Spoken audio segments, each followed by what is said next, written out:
Your title was inflated anyway, my new overconfident boss laughed. So when auditors requested my records, I just forwarded them the 42 warnings I'd sent him. My old colleague's text an hour later said it all: why are federal agents asking for him by name?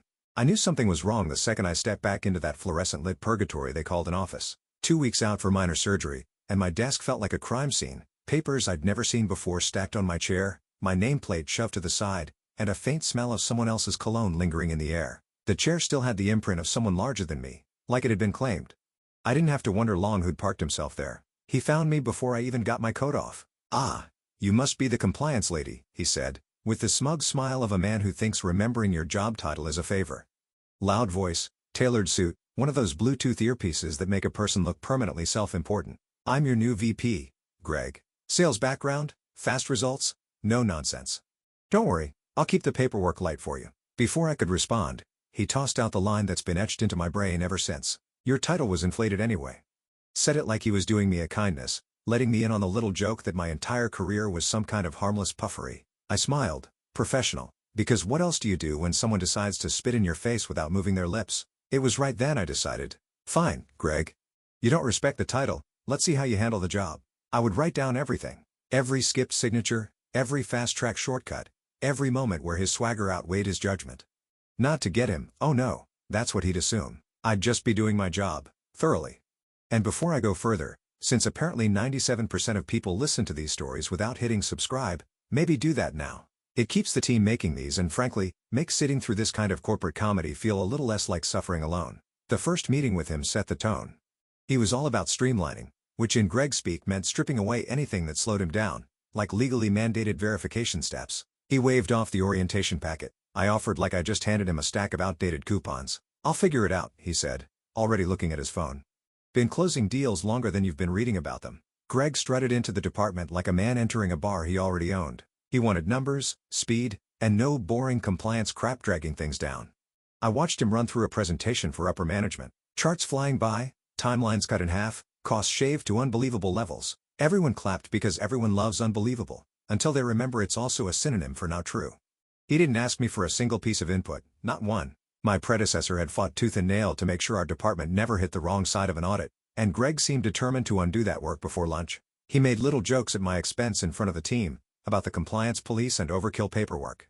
It was meant to be charming banter, but it was really just him staking territory. I took notes, dates, times, direct quotes. I started keeping digital copies of everything, not on the company server, but in a private, encrypted archive. I wrote my emails with surgical precision, documenting irregularities without emotion. The man didn't realize "everyone don't worry about it" was another nail in a coffin he hadn't even noticed being built. Greg's favorite phrase was "it's not rocket science." He used it to dismiss any policy he didn't understand, which was most of them. He'd nod through explanations, then turn to his assistant and whisper something about bureaucratic nonsense. That first week alone, I caught him signing off on a report missing 4 critical approval steps. When I pointed it out, he grinned like I was being adorable. "You worry too much. That's why I'm here, balance you out." Balance, right? Like putting a brick on the gas pedal and calling it balancing the car's performance. By Friday, I'd sent him 3 formal warning emails, each one outlining the specific regulation he was ignoring, the potential penalties, and the corrective steps. He ignored all of them.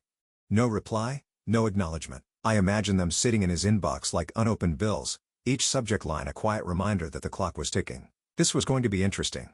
Not because I liked office politics, I didn't, but because I'd been in this game long enough to know that arrogance and government oversight do not mix well. And Greg was the walking embodiment of both. So I did what I do best. I kept my head down, my tone polite, my records spotless. And every time Greg laughed at my inflated title, I thought about how light his tone would sound when he tried to explain himself to someone with a badge. Didn't take long for Greg's streamlining to start leaving paper trails that smelled like gasoline. The first real jolt came on a Tuesday afternoon, when a quarterly report landed on my desk for final review. Normally these documents are neat little bundles, signed by the right managers, dated correctly. Every compliance box ticked like a row of soldiers. This one looked like it had been slapped together during a commercial break. The first page had the wrong revision date, off by almost 2 months, which meant either the data was stale or someone had backdated it to look current. Half the required signatures were missing, replaced with blank spaces. And the compliance section, the part that certifies the work met all legal standards, wasn't just incomplete. It was unchecked entirely, like Greg hadn't even pretended to review it. I took a slow breath, because in this line of work, rushing is how you get sloppy. I pulled the prior quarter's file and compared them side by side. Sure enough, there were little fixes in Greg's version. Numbers rounded up, expense lines trimmed, dates shifted forward. Not errors, choices, intentional ones. That's when the voice in my head changed from irritated to alert. Incompetence is one thing. You can train incompetence out of a person, at least sometimes. But this wasn't that. This was willful negligence. The kind that looks harmless until you remember every harmless decision here is tied to federal reporting laws. I drafted my first formal warning email. No emotion, no accusations, just facts. I listed each irregularity with bullet points, cited the relevant regulation, and included a polite but clear request for corrections before submission. I CC'd only Greg, because at this stage, it was about giving him the benefit of the doubt. I read it twice before hitting send. Then I saved a copy, not on the company's server, my own encrypted archive, labeled and timestamped. Greg's reply came 2 hours later. Got it, he wrote. No corrections followed. No questions, just those 2 words, like checking a box in a conversation he had no intention of finishing. The next day, another document came through. This one a vendor certification with the signature line clearly forged. You know, because I'd seen the vendor's actual signature a dozen times, and this one looked like someone had tried to copy it while signing a birthday card on a moving bus. The date didn't even match the shipment logs. I walked into Greg's office, closed the door, and set the paper on his desk. This can't go forward, I said, tapping the signature. It's invalid. We need a real sign-off. He glanced at it for all of 3 seconds before shrugging. They're on vacation. It's fine. They'll approve it when they're back. That's not how this works, I said evenly. If we submit this, it's falsified. Greg leaned back, smirking like I'd just recited a fairy tale. You've been in this department too long. Sometimes you have to bend a little to keep things moving. I didn't argue. There's no winning a fight with someone who thinks rules are optional. I just went back to my desk, documented the exchange word for word, and sent my second warning email. This one CC'd to his assistant for a sliver of visibility. Saved that one too. Over the next week the pattern repeated. Missing approval forms. Safety inspections marked as complete when the log showed no such thing. Certifications backdated to avoid late penalties. Each time I flagged it in writing. Each time, he either brushed it off or ignored me entirely. By Friday I had 5 emails in my private archive, each one a small sharp blade in a file that was starting to look less like an insurance policy and more like a loaded weapon. I wasn't aiming it yet, but I knew that when the right moment came, it wouldn't miss. Greg, for his part, seemed oblivious. He strutted through the office like a man who'd just discovered speed limits were optional, convinced he could outrun any consequence. I watched him, silent, every irregularity etched into the record in black and white. He thought he was untouchable. I thought about how fast that can change when the wrong person starts asking the right questions. By the 3rd week, my inbox looked like the world's most monotonous crime novel, page after page of the same plot. Greg skips a step. I document it. Greg ignores it. If my job had been to collect exhibits for a future trial, I was overachieving. Warning email number 6 was about a procurement request that somehow forgot the competitive bidding requirement. Number 7 flagged a training log that showed 24 employees certified for safety procedures they'd never actually attended. Number 8 caught a blatant date alteration on a hazardous materials disposal form. Each one was written with the same calm, professional tone, the kind of language auditors love because it's unemotional, precise, and impossible to misinterpret. And each one earned the same response from Greg: silence, dismissal, or a chuckle like I was some adorable hall monitor overreacting to a playground scuffle. But it wasn't just the documents anymore. I started overhearing him. Greg had a habit of holding court in the break room like it was his personal stage. One morning, while I was refilling my coffee, I caught him telling a couple of junior staffers about how he'd fast-tracked a shipment by skipping what he called pointless compliance hoops. His words. He even threw in a little mock salute and said, "Sorry, officer, paperwork, but some of us have real work to do." I didn't say anything, just stirred my coffee, walked out, and added fast-tracking admission verbal to my notes. Because here's the thing. Those pointless steps, they were federally mandated safety checks. Skipping them wasn't efficiency, it was negligence with a side of fraud. By now I'd sent him 12 warnings. 12, each one tied to a specific regulation, each with the potential to cost the company thousands or worse its license to operate. And every time Greg acted like I just told him the copy paper was low. It was around warning number 15 that my mindset shifted. At first, I'd been trying to do my job, protect the company, keep us in the clear, guide this overconfident idiot back onto the rails. But when someone tells you, without words, that they have no interest in being saved, you stop trying to save them. You start making sure that when they fall, the landing is all theirs. I stopped thinking of my archive as just in case and started treating it like evidence. Not because I wanted revenge, though I'd be lying if I said I didn't picture the look on his face when he realized what he'd done, but because it was clear now, this wasn't an accident. This was a man who knew exactly what the rules were and decided they didn't apply to him. It became almost routine. Greg would hand me a file. I'd review it, find the problem, send the warning, save the copy. Sometimes I'd overhear him on the phone with a vendor, bragging about how he could make red tape disappear. Sometimes he'd pop into my office with a grin, toss a report on my desk, and say, "Don't look too hard at that one, okay?" Like we were co-conspirators. Like my silence was guaranteed. The arrogance was breathtaking. And dangerous, because the more he got away with, the bolder he became. The violations weren't just sloppy anymore, they were blatant. I found an inspection form with every box check passed even though the equipment in question had been flagged as defective in our own maintenance logs. I caught him signing off on a safety drill that never happened. By week 6 my private archive held 27 meticulously documented violations. Dates, times, scans, transcripts of conversations. If an auditor asked for proof, I could hand them a folder so complete they'd think it was prepared by a prosecutor. Greg still had no idea. To him, I was just the quiet compliance officer who sent too many emails. To me, he was a walking time bomb with his own name etched on the detonator. And I was done trying to cut the wires. Now, I was just waiting for someone to push the button. By the time my violation count hit the low 30s, I decided it was time to escalate. Not for drama, not to start a war, just to follow protocol. If your direct supervisor ignores documented compliance breaches, you go up the chain. It's written in black and white in the handbook Greg clearly never opened. So I scheduled a meeting with HR. Sat across from a woman whose face was permanently set to pleasant but rushed and laid it all out. Forged signatures, falsified dates, skipped safety protocols, the works.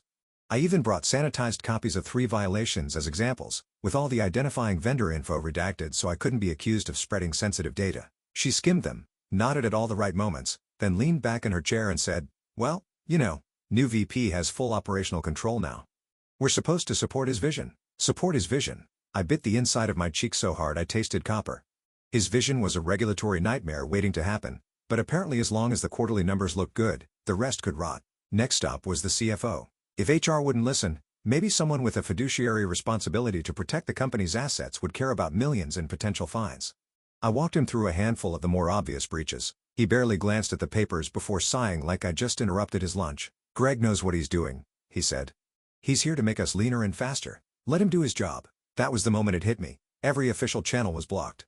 Not clogged, blocked. They weren't just ignoring me, they decided Greg's shortcuts were worth the risk. And if the risk ever exploded in their faces, could all play dumb and point at him, so I adjusted.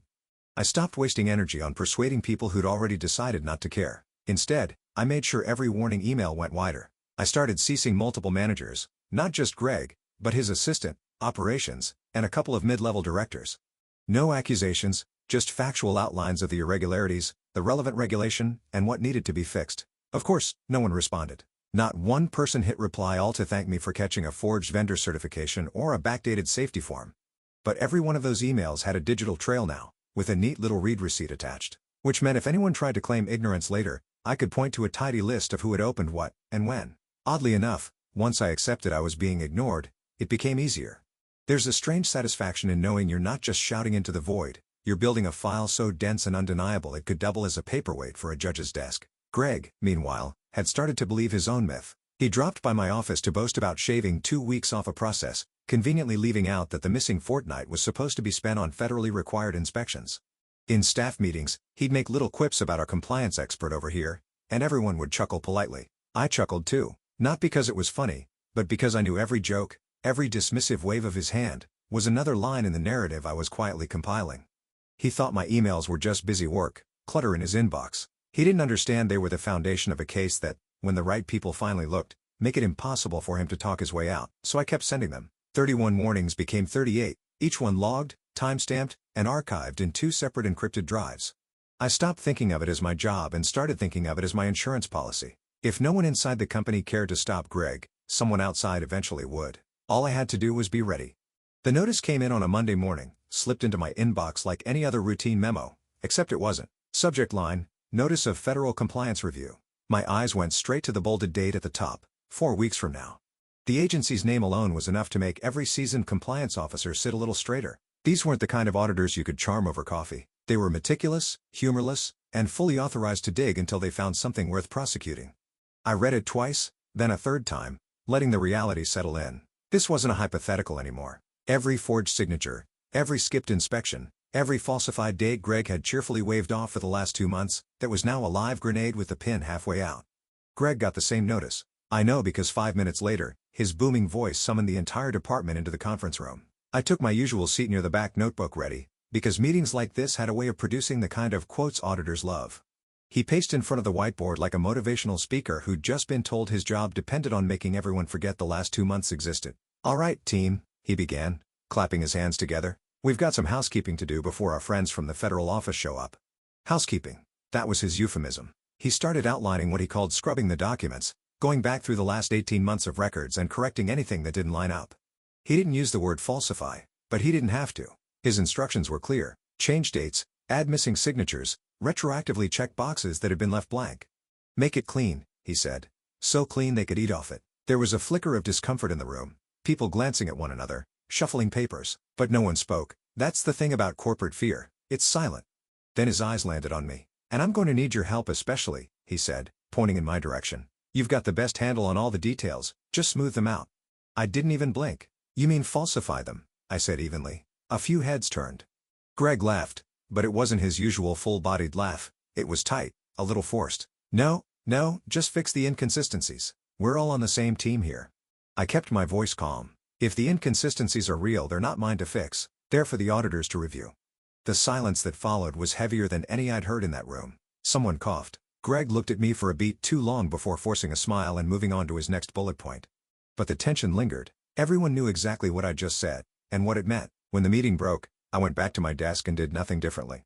I didn't touch a single record outside of the normal review process, but I did open my private archive and scan the list. 41 documented violations, each backed by evidence. The pile was complete enough to stand on its own. That afternoon, Greg swung by my office and leaned against the doorframe. "You know," he said in a lower voice, "this doesn't have to be a big deal. They're not going to look that hard." I met his gaze. "You might be right, or they might look exactly that hard." He smirked like I was overreacting, but there was a flicker of something else. Maybe for the first time, he realized I wasn't just the quiet compliance officer sending annoying emails. I was the one person in this building who could hand those auditors a roadmap to his front door. I didn't plan to tip them off. I didn't need to. In less than a month, they'd be here asking for everything, and when they did, truth wouldn't need my commentary. It was already printed, signed, dated, and sitting neatly in my encrypted folders. I closed the archive, locked my screen and went to get coffee. 4 weeks, that's all the time Greg had left before his shortcuts became headlines. By the end of that week, the number sat in front of me like a milestone I hadn't intended to reach. Warning email #42. 42 separate instances of Greg ignoring, dismissing, or outright mocking documented compliance breaches, each one a thread in a rope he'd been happily wrapping around his own neck. This one wasn't like the others. It wasn't just a list of errors. It was a map of his entire misconduct. I itemized each fresh violation from the last few days: falsified inspection logs, forged vendor sign-offs, retroactively completed safety drills that never happened, and next to each, I cited the exact regulation breached. Then, for good measure, I listed the potential penalties: fines in the tens of thousands, license suspensions, and in 2 particularly egregious cases, criminal charges. No drama, no "you need to fix this or else." Just facts lined up like dominoes ready for gravity to take over. I addressed it directly to him, no CCs this time. This one was between me, him, and the future. I hit send and watched the little paper airplane icon disappear. Then I saved the outgoing email, the delivery receipt, and the read confirmation to my archive. 42 entries now, stacked in perfect chronological order, each stamped with the date, time, and his lack of action. His reply came 7 minutes later, a single laughing emoji followed by, "Relax, this isn't life or death." I stared at the screen for a long moment, not because I was shocked. Greg's arrogance had been consistent enough to chart like a weather pattern, because that sentence landed differently. It was the purest distillation of how little he understood the weight of his own actions. Compliance wasn't life or death to him because he'd never been the one holding the liability. I didn't bother replying. There was nothing left to say, nothing I hadn't already written 41 times before. My role in this story had shifted. I was no longer the warning voice in the back of the room. I was the custodian of truth. And in less than a month, someone with a badge and subpoena power was going to want to see it. That afternoon, Greg swaggered into the break room while I was pouring coffee, regaling a couple of junior staffers with a story about how he'd cleaned up a messy report for the auditors. They laughed along, oblivious to the fact that cleaned up was his euphemism for altered until unrecognizable. I didn't interrupt. I didn't even look up. On the walk back to my desk, I felt something settle in me. A cold, precise clarity.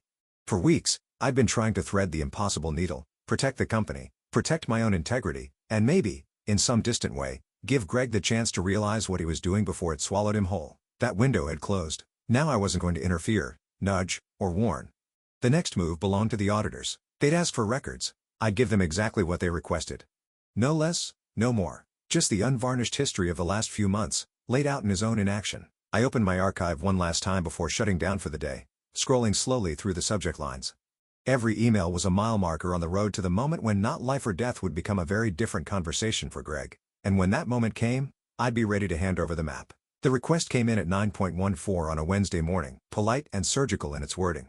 Please provide all compliance-related correspondence, documentation, and certifications for the past 18 months. No special emphasis, no hint of suspicion, just the kind of formality that makes most people exhale in relief. I didn't exhale. I sat back in my chair, reread the line twice and felt that slow, deliberate shift inside me. This was the moment. Not a warning, not a hypothetical. Federal request for records was not a drill, and the only thing I had to do now was exactly what they'd asked. I opened my private archive. 42 folders, one for each warning email, each folder containing the email itself, the attachments, the supporting documents, and where applicable, screenshots or scans of the original falsified records. Every entry was complete, neat, and self-contained. I'd been building it for months. Now it looked like it had been designed for exactly this day. I attached the first 10 folders to an email addressed to the lead auditor. Then the next 10. Then the next. 4 separate emails in total, each with a subject line that matched the request exactly. No commentary, no editorializing. Just the information they'd asked for, exactly as it had existed in real time, with timestamps and original metadata intact. I didn't need to explain what they were looking at. They'd see it. The missing signatures, the altered dates, the unchecked compliance boxes, the forged vendor approvals, and beside each one my original warning, documenting the irregularity, citing the regulation, requesting correction, and his silence in reply. When the last email sent, I didn't feel triumph. Not yet. What I felt was release. Like setting down a heavy box I'd been carrying so long I'd forgotten what my arms felt like without it. Greg was 3 desks away, chatting on the phone with someone about a big win he'd landed. He had no idea that the entire record of his negligence and fraud was, at that very moment, landing in the inbox of people whose job was to notice every single one of his shortcuts. I went back to my normal work, reviewed a shipping log, dated a certification tracker, answered a vendor question. All the while, the clock in the corner of my screen kept ticking, marking the minutes until the chain reaction started. At 9:58 I got the read receipt for the first email. At 10:02 the second. By 10:07 all 4 had been opened. I imagined the auditors leaning in over their screens, clicking open attachments, cross-referencing my warnings against the doctored reports. If they were thorough. They would be. Greg's name was already highlighted on more than one internal note. Still, I said nothing. I didn't watch him. I didn't hint. The power in this moment was in its quiet. I'd done my part months ago, one email at a time. This was just delivery day. By 10:20 the quiet in the office felt different. Not the usual mid-morning lull. This was heavier, more charged. A couple of people glanced toward the hallway that led to the executive offices. Phones were being picked up then put down. Greg was still laughing into his headset, but his assistant kept glancing at her inbox like she'd just read something she couldn't unsee. I sipped my coffee, clicked to the next item on my task list, and kept my breathing steady. The move was done. The wheel was turning. And for the first time in months the weight wasn't mine to carry anymore. It started as a ripple, one of those low murmurs that rides just under the hum of printers and keyboards. A question asked too quietly at the copy machine. A glance exchanged near the break room door. By 10:45, it had spread across the floor like a draft you can't quite place, and people were working with that strange, distracted half-focus of a room waiting for something to happen. My phone buzzed. A name I hadn't seen in months, Mark, my old colleague from the department before Greg arrived. The text was short, almost casual, except it hit like a hammer. Why are federal agents asking for him by name? I didn't answer. Just locked my phone and let the words settle. Agents, not auditors, agents. That distinction isn't subtle. It's the difference between a compliance slap on the wrist and a full-blown criminal investigation. A few minutes later, movement caught my eye near the main entrance. 2 men in dark suits, badges clipped to their belts, were walking in step with building security. Not the kind of suits you see in client meetings. These were cut for work, not show, creased, understated, with the quiet weight of authority. They bypassed the reception desk entirely, heading straight for the executive hallway. I watched them disappear for a moment, then reappear at the far end, turning into the corridor that led to Greg's office. At 11:02, it came back into view, flanking him. No handcuffs yet, no raised voices, but his swagger was gone. He looked smaller, like the air had been let out of him. His suit jacket hung wrong on his shoulders and there was a sheen on his forehead that hadn't been there an hour ago. They guided him, not dragged, not shoved, but guided, into the large, glass-walled conference room. He went without protest, but the stiffness in his walk was telling. His usual bluster had evaporated, replaced with something tighter, quieter. I could see them through the glass from my desk. Greg sat alone on one side of the table, hunched forward, elbows on his knees. The agent stayed standing, flipping through manila folders, occasionally setting a page in front of him and speaking in low tones. Whatever was on those pages, it was draining the from his face one shade at a time. The office noise dwindled to almost nothing. Phones stopped ringing. Keyboards went still. Everyone was pretending to work, but their eyes kept drifting toward the conference room. Even people who didn't like me, people who'd bought into Greg's fast-track swagger, were now quietly recalculating every interaction they'd had with him. I kept my posture neutral, my face unreadable. No smirk, no satisfaction broadcasted. Just the same quiet detachment I'd worn for months. Let them wonder if I knew more than they did. Let Greg wonder most of all. From where I sat I could see him shift in his chair, run a hand through his hair, then lean back as one of the agents spoke again, tapping the table with a single finger for emphasis. Greg's mouth opened, closed. He nodded once, slowly. Whatever they were saying, he'd stopped arguing. It happened at 1146. The conference room door opened and the two agents stepped out first. Greg followed, but this time there was no mistaking it. His wrists were cuffed in front of him, the chain glinting in the overhead light. His head was down, jaw clenched, the image of a man who'd finally run out of road. The silence that fell over the floor was instant and absolute. Even the HVAC hum seemed to fade. Every eye tracked him as he passed, but no one said a word. This wasn't the noisy spectacle of TV arrests. It was quieter, heavier, more final. Words started to move in the way it always does in offices, through barely audible murmurs, hasty Slack messages, and the quick shuffle of someone grabbing coffee just to pass by the scene. By the time the agents reached the elevator, I'd already overheard 3 different charges whispered in disbelief. Fraud, falsifying government compliance data, misuse of federal funds. The elevator doors closed. He was gone. Not 5 minutes later, an urgent all-staff email pinged in from the board's executive assistant. Emergency meeting at noon. Attendance mandatory. That was corporate speak for crisis containment. I didn't go. I didn't need to. I knew exactly what they'd be discussing, and more importantly, I knew exactly where the story they were being told came from. My name wouldn't be in it, it didn't have to be. The auditor's files would speak louder than I ever could, and every one of those 42 warning emails was a chapter in that unspoken narrative. At 11:59, I slid my resignation letter across my desk, addressed to HR, and hit print. It was short, 2 paragraphs, thanking the company for the years before Greg and noting my last day as effective immediately. No explanations, no bridge burning, just the clean exit of someone with nothing to defend and nothing left to prove.